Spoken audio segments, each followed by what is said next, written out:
Duduk. Sudah. Saya sapa Anda teman-teman, boleh?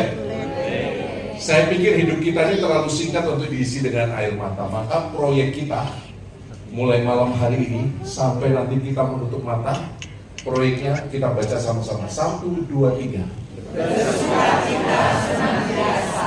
Anda kayak orang belum makan malam loh. 1, 2, 3. Bersukacita senantiasa. Next.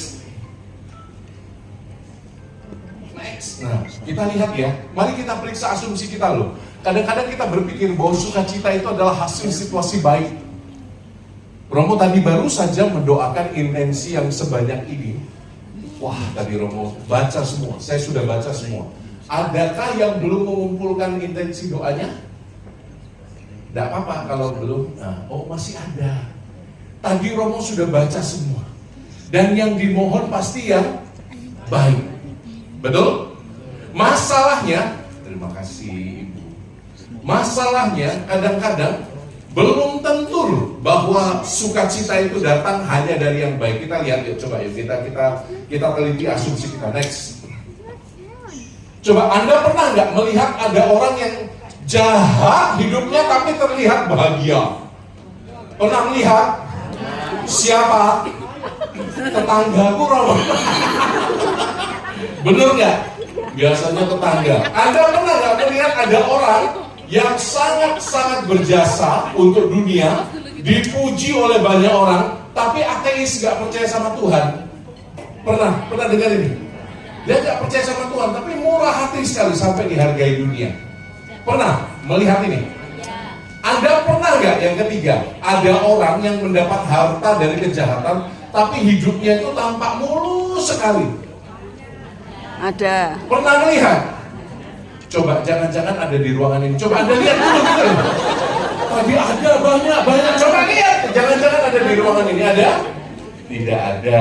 Semuanya baik-baik toh? Kok nggak yakin loh? Semuanya baik toh? Baik. Baik toh?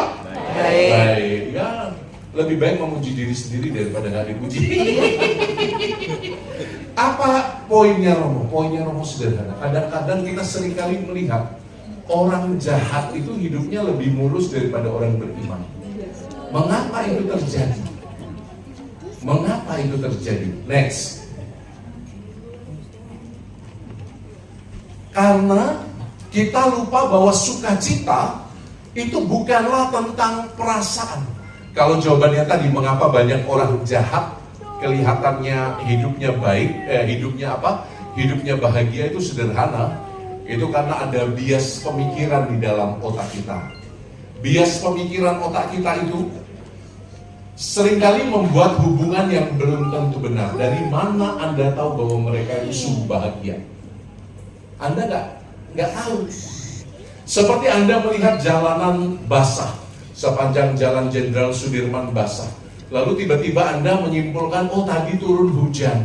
Padahal belum tentu. Bisa saja orang menyiram taman, orang menyiram jalanan. Bisa saja ada mobil air yang tumpah di situ. Tidak mesti turun hujan. Kadang-kadang kita kesimpulannya terlalu cepat. Maka coba Anda perhatikan sukacita. Kita baca yang di atas gambar Tuhan Yesus sama-sama. 1, 2, 3.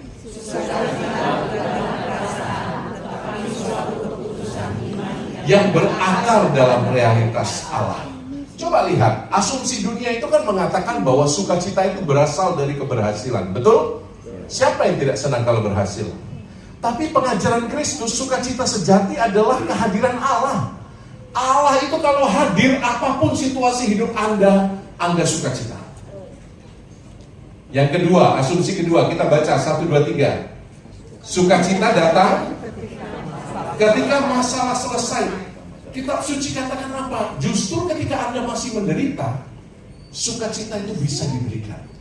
Karena jalan penderitaan Anda bisa jadi jalan cinta, jalan kesaksian. Ya, Romo pernah punya pengalaman. Saya kan lama di Sumatera, beberapa tahun saya melayani paroki pedalaman. Setelah berkendara berjam-jam, biasa kami misa itu mulai dari Jumat, Sabtu, Minggu. Untuk misa Minggu dimulai dari hari Jumat pagi. karena tempatnya sangat jauh di dalam hutan-hutan sawit. Dan saya pernah berjumpa dengan satu ibu yang gangren, tahu karena diabetes, kakinya itu diamputasi satu dan yang satu masih membusuk kakinya. Jadi Anda bisa bayangkan baunya ya. Dia ditolak oleh anak-anaknya, nggak tahu sebabnya apa. Tapi yang jelas rumahnya yang dari kayu, alas tanahnya itu menyerap maaf karena dia sudah tidak bisa mengontrol lagi ke belakang. Ya disitulah, di bed itulah. Jadi campur bau pesing, bau kotoran, masih campur daging yang membusuk. Anda bisa bayangkan baunya seperti apa? Saya datang ke sana untuk memberi minyak suci, komuni, kunjungan. Saya pikir ibu ini akan sedih sekali, rupanya enggak. Dia datang itu menyambut saya dengan tongkat, dengan kaki yang, aduhai. Saya masuk ke rumahnya itu udah, bulek-bulek ya, karena Romo tidak tahan aroma itu. Kalau saya penitensi di kamar pengakuan aja berdasarkan aroma, kok kadang-kadang kalau sudah yang parfumnya harum, 3 kali salam Maria.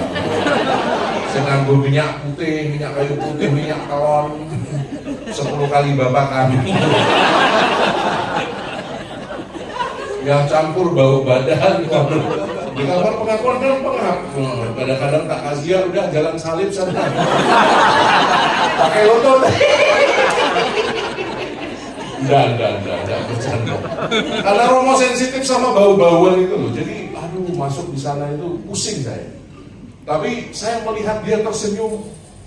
Ayo Romo, selamat datang. Terima kasih Romo, tak buatkan minum ya. Kakinya putus satu, yang satunya bosok, diperban itu dirubung laler. Mau buatkan Romo kopi saking senangnya. Apa yang memuatkan ibu ini? Saya sampai gak habis pikir. Ya Bu, saya dibuatkan kopi. Minum enggak kan pikiran saya. Jadi kopinya itu cuma tak cium-cium supaya apa? Supaya Romo enggak cium bau yang lain. Jadi saya nyiumin bau kopinya itu loh, enggak tak minum. Saya penasaran, Bu, apa yang menguatkan kamu kok bisa tersenyum, kondisi kau yang ini kok bisa tersenyum? Dia tinggalkan anak-anakmu, kamu hidup sendirian, bergantung kasih di situ, kok Anda bisa tersenyum? Romo, karena saya mau ketemu Tuhan Yesus katanya. Kok iso Bu? Lah iya Romo, bentar lagi kan saya dead. Saya mau ketemu Tuhan Yesus Romo, jadi saya harus ceria. Gila lu, iman sebesar itu. Dan dia pesan Romo, saya mau meninggal secara Katolik katanya. Dia pesan ke Romo sambil tersenyum, tidak ada penyesalan sama sekali. Itu yang menggugah hatiku. Dan itu menjadi kesaksian untuk umat satu stasi itu. Jalan penderitaan bisa menjadi jalan cinta. Anda gak tahu seberapa menderita dirimu. Anda gak pernah tahu bahwa penderitaanmu nanti bisa jadi inspirasi untuk banyak orang. Amin? Amin. Amin. Bisa jadi kekuatan untuk banyak orang. Amin? Amin. Romo baru pulang dari Singkawang, ada rumah sakit kusta di sana. You tahu rumah sakit kusta? Di sana ada survivor dari penyakit kusta, sama kayak ibu ini. Gak punya tangan, gak punya kaki. Juga, sedih sekali di sana, di atas gunung karena diasingkan dari yang lain. Lalu Romo datang ke sana pada Sacak Mei itu ya, malam sebelum Imlek. Romo datang ke sana, bawa angpau. Orangnya senang sekali, padahal angpaunya isi ceban-ceban. Tapi Romo kunjungi mereka. Romo kyunghi sama mereka. Romo doakan, bersuka cita bersama mereka. Waktu Romo datang, ada satu orang yang tidak punya tangan lagi, tidak punya kaki. Joget-joget dia, senang sekali orang ini. Lompat, goyang-goyang terus. Karena mungkin saya datang, saya udah GR ya. Kok kamu bisa bahagia tuh saya datang seperti ini? Saya nggak bahagia Romo, kata dia. Hah? Apa maksudmu? Bokong saya gatal, saya nggak bisa garuk. Oh iya, aku randep jari. Dia nggak punya tangan, nggak punya kaki, jadi digesek-gesek gitu loh. Jadi dia seperti orang menari gitu. Apa poinnya? Kita nggak pernah tahu kapan penderitaan kita dipakai oleh Tuhan untuk jadi berkat bagi orang lain. Amin. Maka jalan penderitaan bisa jadi jalan berkat. Amin. Amin. Amin. Kok gak yakin dong? Amin. Solo. Mungkin karena lembut ya, saya orang Sumatera wah gitu ya. Coba Anda lihat lagi. Sukacita berarti memiliki lebih banyak, itu asumsi dunia. Padahal Tuhan mengatakan sukacita sejati adalah kehilangan diri demi Allah. Siapa yang kehilangan nyawanya demi namaku, dia akan memeliharanya untuk hidup yang kekal. Amin. Jadi bukan tentang seberapa banyak harta yang Anda dapat. Sukacita adalah tentang seberapa banyak Anda memberi kepada Allah. Amin. Ingat persembahan janda miskin. Dia memasukkan 2 peser ke dalam peti persembahan dan dia dipuji. Orang yang lain itu memberi dari kelimpahan. Orang-orang Solo itu memberi dari kelimpahannya. Tetapi si janda miskin ini memberi semuanya. Segala pendapatannya di hari itu dia berikan kepada baik Allah, kepada Tuhan. Ini menarik sekali. Maka apa yang mau Romo katakan, sukacita itu bukan tentang ketiadaan penderitaan. Sukacita yang sejati adalah relasi dengan Tuhan yang membuat Anda punya makna hidup, yang membuat Anda itu bisa bertahan di tengah-tengah penderitaan. Sukacita itu membuat Anda itu bisa bertahan di tengah cobaan hidup yang tidak mudah. Sukacita yang sejati dalam Yesus itu membuat Anda bertahan di dalam sakramen perkawinan Anda yang amburadul itu. Sukacita dalam Yesus membuat Anda bertahan menghadapi beban-beban kehidupan. Itu poin Romo. Amin. Maka sekarang Anda genggam tangan teman Anda di sebelah kanan kiri, genggam yang kencang. Katakan, bebanmu berat yo. Coba ayo, bebanmu berat yo. Kalau yang produk lemu kayak Romo kasih tahu, bebanmu berat yo. Tidak apa-apa. Tapi Yesus ada di hatiku. 1, 2, 3. Tapi Yesus ada di hatiku. Pokoknya tidak yakin, pegang lagi. Bebanmu berat yo. Oh, tidak pegangan toh Pak? Nah itu ada. Bebanmu berat yo. Ini suami istri. Kok kayak masih tunangan lah. Pegangan. Bebanmu berat yo. Kasih lihat bebanmu berat yo. Tapi Yesus hidup di hatimu. Tapi Yesus hidup di hatimu. Dan itu membuat kita bersuka cita. Amin. Amin. Next. Pengajaran Romo tak simpel bela. Ini Lukas bab 10 ayat 17 sampai 20. Kita baca bareng-bareng. 1, 2, 3. Kemudian kembali dengan gembira dan berkata, Tuhan, juga setan-setan takluk kepada kami. Maaf, bukan kamu ya. Sorry, setan-setan. Juga setan-setan takluk kepada kami demi namamu. Lalu kata Yesus kepada mereka, aku melihat iblis jatuh seperti kilat dari langit. Sesungguhnya aku telah memberikan kepadamu kuasa untuk menginjak ular dan kalajengking, dan kuasa untuk menahan kekuatan musuh, sehingga tidak ada yang akan membahayakan kamu. Lihat yang terakhir, 1, 2, 3. Namun demikian, karena roh-roh itu takluk kepadamu, tetapi siapa yang gak keren jadi murid Yesus? Murid Yesus itu punya kuasa ya dan amin. Wong Solo itu. Aku wis berbusa-busa ngono yang gondo wong Solo. Coba, Anda murid-murid Yesus itu punya kuasa ya dan amin. Ya dan amin. Ya dan amin. Ya dan amin. Punya kuasa. Itu sebabnya orang Katolik itu susah sekali kesurupan. Nggak sampai orang wong Katolik kesurupan.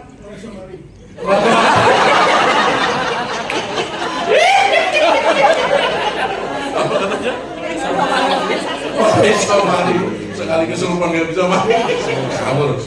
Kalau nggak bisa oles minyak suci, oles minyak babi, hilang nih. Orang Katolik itu diberi kuasa kita itu, betul.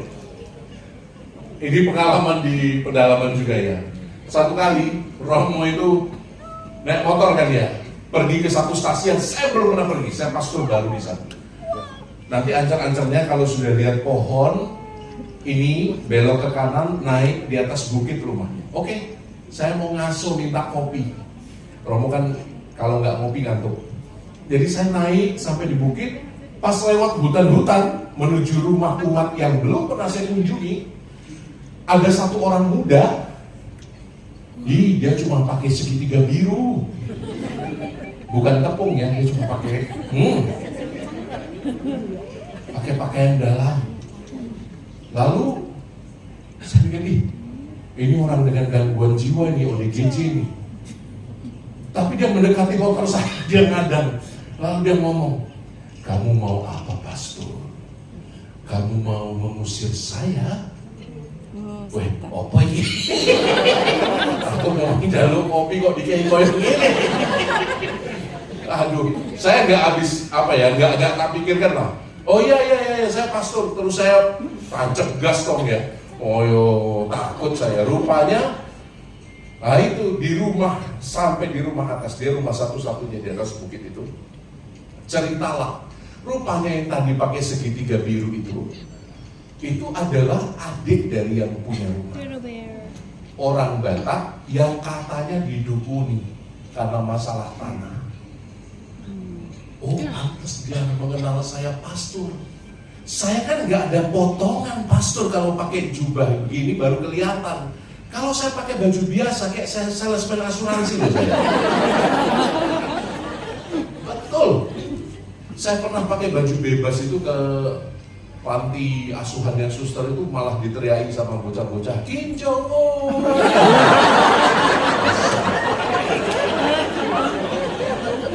Jadi singkat cerita, si kakaknya ini cerita, mbaknya cerita bahwa adiknya ini sudah lama error ya pikirannya, karena didukuni katanya.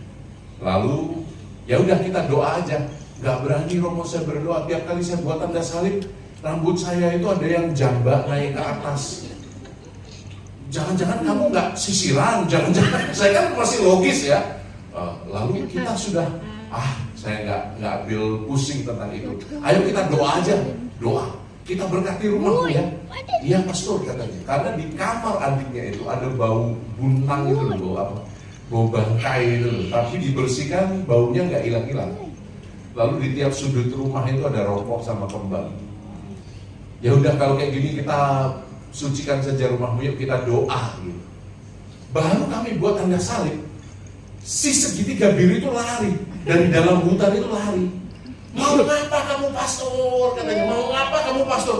Wah, yo saya deg-degan loh ya. Saya masih takut. Wah, rupanya jadi Romo ini yo waktu itu ya toh. Kok saya takut setan ya. Lalu saya agak emosi juga karena dia mulai beringas.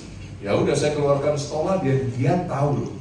Dia tahu, oh saya tahu kamu mau main perang-perangan ya katanya. Kami sudah buka, pintu sudah ditutup 2000 tahun yang lalu. Pintu neraka sudah ditutup 2000 tahun yang lalu. Dan sekarang kami sudah buka pintu yang baru, mulai dari Amsterdam. Katanya, ini orang desa ngomong tentang pintu neraka di Amsterdam. Ya Amsterdam itu saya langsung nyambung. Itu kota pertama yang melegalkan aborsi, melegalkan perkawinan sejenis, melegalkan banyak hal lah. Ya error-error itu mulainya di Eropa. Sekarang declining banget kan moral di Eropa. Jadi saya berdoa dan betul ada kuasa. Orang ini menggelepar-gelepar loh kena air suci. Luar biasa. Jadi poinnya jangan takut orang Katolik. Kita diberi kuasa. Bangga nggak Anda? Kalau Anda bisa mengusir si jahat, bangga nggak? Bangga nggak? Kalau Anda malam nanti di rumah Anda di bagian yang gelap itu, Anda mendengar suara apa yang Anda lakukan? Pak perkiraan Anda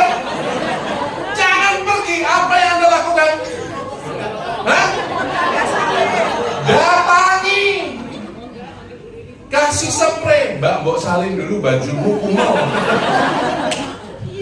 Bok, hadapi dan doa. Jangan takut, kita itu punya maut. Tapi lihat, Tuhan Yesus minta kita berbangga bukan atas pencapaian-pencapaian duniawi. Tuhan minta kita berbangga untuk hal yang lebih mendalam. Apa itu ayat terakhirnya itu?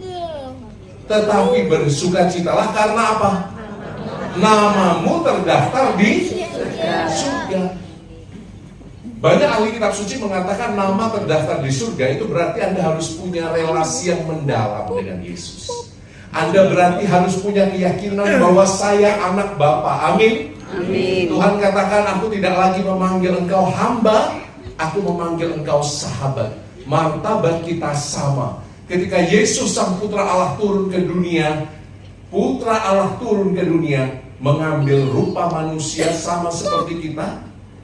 Kita, kemanusiaan kita diubah kodratnya juga menjadi putra dan putri Allah. Amin. Amin. Berbahagialah karena kita putra dan putri Allah.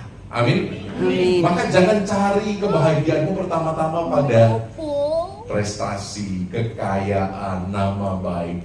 Itu semua pada saatnya akan berlalu. Betul? Betul. Ada yang bangga, gagah, six pack badannya. Wah, bangga.